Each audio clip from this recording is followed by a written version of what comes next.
अवधूत चिंतन श्री गुरुदेव दत्त श्री स्वामी समर्थ। नमस्कार, तुम्हा सर्वांचं आपल्या स्वामी शक्ती या चॅनल मध्ये मनापासून स्वागत आहे। फक्त बघा, उद्या 10 जून 2025 वार मंगळवार। आपल्या सगळ्यांनाच माहिती आहे की उद्या वटपौर्णिमा आहे। प्रत्येक सवासन स्त्रीसाठी अत्यंत महत्त्वाचा मानला जाणारा दिवस, ज्या दिवसाची आपण वर्षभर आतुरतेने वाट बघत असतो। बघा, हा दिवस पतीच्या दीर्घायुष्यासाठी, व्रत वैकल्य धरण्यासाठी, आपल्या पतीला प्रत्येक कामात यशाची प्राप्ती मिळण्यासाठी आणि वडाचं पूजन करण्यासाठी हा दिवस अत्यंत महत्त्वाचा मानला जातो। मग आपल्या सगळ्या स्त्रियांना नेहमी वाटत असतं की माझ्या पतीला दीर्घायुष्य लाभावं, माझ्या पतीला प्रत्येक कामात यश मिळावं, त्याची उत्तरोत्तर प्रगती व्हावी, प्रत्येक क्षेत्रात त्याला बरकत यावी। आणि त्यासाठी आपण बऱ्याच वेळा उपाय करतो, सेवा करतो, बऱ्याच गोष्टी करतो, पण तरीही त्याचा इतकासा लाभ होताना दिसत नाही, पतीची प्रगती होताना दिसत नाही। बऱ्याच वेळा आपल्या पतीला सतत अपयश येतं, पतीच्या कामात अडथळे येतात, संकटे येतात, बऱ्याच वेळा आपल्या पतीचे अपघात घडतात। बघा, आज या व्हिडिओमध्ये मी तुम्हाला अशी एक वस्तू सांगणार आहे जी उद्या वटपौर्णिमेच्या दिवशी तुम्ही आपल्या घरात आणली आणि ती वस्तू अभिमंत्रित करून जर तुमच्या पतीच्या सोबत ठेवली, आयुष्यात कधीही तुमच्या पतीवर कुठलंही अकालीन संकट येणार नाही, कुणीही त्यांना नजर लावणार नाही, कुणीही त्यांच्यावरती बाधा करणार नाही, नकारात्मक शक्ती त्यांच्यावर चालणार नाही। ही एक वस्तू उद्या पौर्णिमे तिथीपासून तुम्ही त्यांच्यासोबत ठेवली तर नेहमीच त्यांना प्रत्येक क्षेत्रात यश मिळेल, प्रगती होईल आणि प्रत्येक गोष्टीमध्ये त्यांना यशाची प्राप्ती होईल।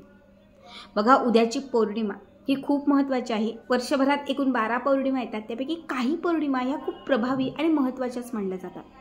त्यापैकीच वटपौर्णिमा ही विशेष महत्त्वाची, जी संपूर्ण आपल्या देशात उत्साहाने साजरी केली जाते। आता सगळ्यात पहिली गोष्ट म्हणजे उद्या लवकर उठायचं आहे। प्रत्येक सवासिनीने लक्षात ठेवा, उद्या ब्रह्ममुहूर्तावरती 5:30 पर्यंत तरी आपलं जे स्नान आहे, अंघोळ जी आहे ती आवर्जून झाली पाहिजे। स्वच्छ पवित्र आपलं स्नान झालं की त्याच्यानंतर दरवाजाच्या समोर, आपल्या दाराच्या समोर तुम्हाला थोडंसं पाणी शिंपडायचं आहे। तुळशीला जल म्हणजे पाणी अर्पण करायचं आहे, तुळशीच्या समोर दिवा लावायचा आहे, सूर्याला अर्घ्य अर्पण करायचं आहे, देवघरात आपली जी काही दिवाबत्ती असेल ते सगळं काही करून संपूर्ण घरामध्ये आपल्याला उद्या पौर्णिमा असल्यामुळे हळदीचं पाणी शिंपडायचं आहे। मी नेहमीच सांगते, गुरुवार, शुक्रवार, मंगळवार, पौर्णिमा या विशिष्ट तिथींना, जेव्हा माता लक्ष्मीचा वास असतो, या विशिष्ट तिथींना हळदीचं पाणी घरामध्ये शिंपडा। याने आपल्या घरात कधीच नकारात्मकता राहत नाही, अवलक्ष्मी राहत नाही, घराची भरभराट होते, घराची जी काही वाईट म्हणजे घरामध्ये जी काही अवलक्ष्मी आहे ती घराच्या बाहेर जाते, वाईट शक्तींचा वास असेल तर तो निघून जातो।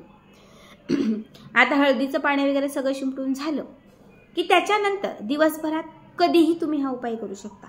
शक्य असेल तर सकाळी 10 पर्यंत आवर्जून करा, समजा 10 पर्यंत नाही जमला तर तुम्ही अगदी संध्याकाळपर्यंत केलात तरीही चालेल।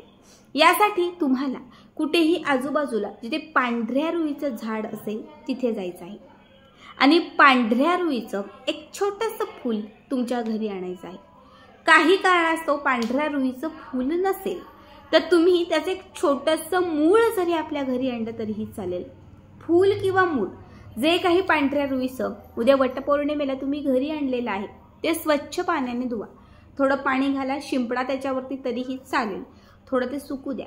आता देवघरामध्ये जिथे माता लक्ष्मीची मूर्ती असेल, श्रीयंत्र वगैरे असेल, श्रीयंत्र किंवा माता लक्ष्मीची मूर्ती, तिला हळदी कुंकू अर्पण करा, अक्षता अर्पण करा, धूप दीप दाखवून घ्या आणि माता लक्ष्मीच्या समोर एक लाल रंगाचं छोटं कापड ठेवा। लाल किंवा सफेद रंगाचं कापड ठेवलं तरीही चालेल। त्याच्यावरती पांढऱ्या रुईचं हे मूळ किंवा पांढऱ्या रुईचं हे फूल ठेवायचं आहे आणि त्याच्यासोबत तुम्हाला 21 दुर्व्याची जुडी ठेवायची आहे। दुर्वा बघा, 21 दुर्वा, 3 यांचा एक दुर्वा, पुन्हा 3 काड्यांचा दुसरा दुर्वा, अशा 3 काड्या तुम्हाला 21 घ्यायच्या आहेत। त्याची एक जुडी बनवायची आहे आणि बनवलेली जुडी धाग्याने बांधू शकता, लाल किंवा त्या दुर्व्यानेच तुम्ही बांधू शकता, जशी जमेल तशी। फक्त 21 जुडांची ही जी दुर्वा आहे ती सुद्धा तुम्हाला पांढऱ्या रुईच्या मुलांवर, फुलांवर तिथे ठेवायची आहे। धूप दीप तुम्हाला व्यवस्थित त्यांना ओवाळून घ्यायचं आहे आणि त्याच्यानंतर तुम्हाला या कापडामध्ये या दोनही गोष्टी बांधायच्या आहेत. आता तयार केलेली जी पोटली आहे हे उद्या दिवसभर तुम्हाला आपल्या देवघरातच ठेवायची. तिथून उचलायची नाही, हलवायची नाही, काढायची नाही, काहीच नाही.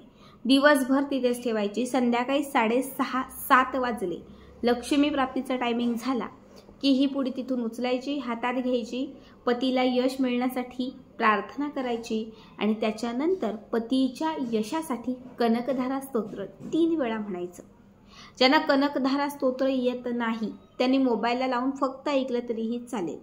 समजा तुम्हाला माहितीच नाही, ताई आम्हाला माहितीच नाही, त्यांनी काय करा, माता लक्ष्मीचं जे श्री सूक्तम आहे हे फलश्रुती सगट 3 वेळा म्हणा. तुम्ही श्री सूक्त म्हटलं तरीही चालेल किंवा कनकधारा स्तोत्र म्हटलं तरीही चालेल.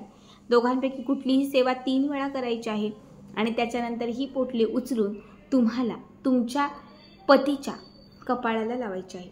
आपल्या पतीचं जे कपाळाचं मध्यभागी, तिथे मध्यभागी ही लावायची आणि तुम्हाला फक्त एवढंच रिअलाईज करायचं आहे की आजपासून माझ्या पतीला यश मिळणार आहे, प्रगती होणार आहे, प्रत्येक गोष्टीत त्यांची भरभरून प्रगती होणार आहे.